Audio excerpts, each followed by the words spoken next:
I veliki pozdrav svima ljudi, dobrodošli u novi klip na mom kanalu.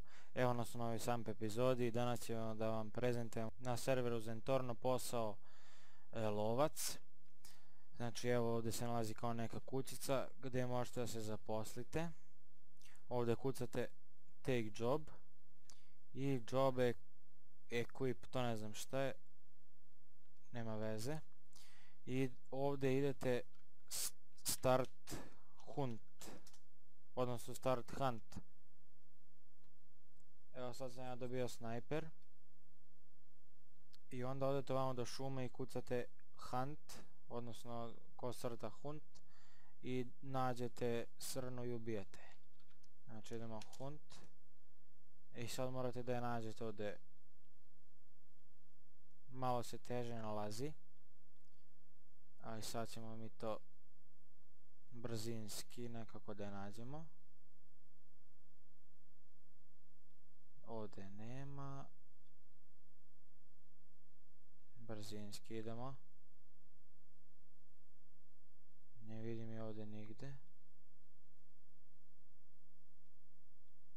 Čini mi se sam sad vidio nešto. Nema je ovdje, nema je.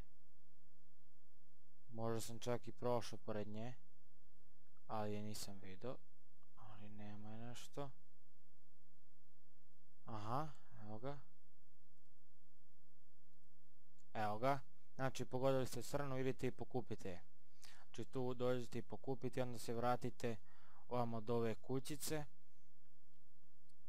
gdje trebate kao da oderete srnu i da prodate. Evo ovdje u ovu kućicu uđemo i evo ovdje kao nož i zakačena srna za, što bi se reklo, za čengile. I onda idemo ovamo i kucamo sell meat i ono proda srnu. Evo prodao si 31 kg mesa za 124 evra. I ovdje ću ja da završim klip. Biće još neka prezentacija na ovom serveru, to jest sa ovog servera. Vidjet ćemo šta sve treba da se prezentuje. I to bilo to, veliki pozdrav sve vas.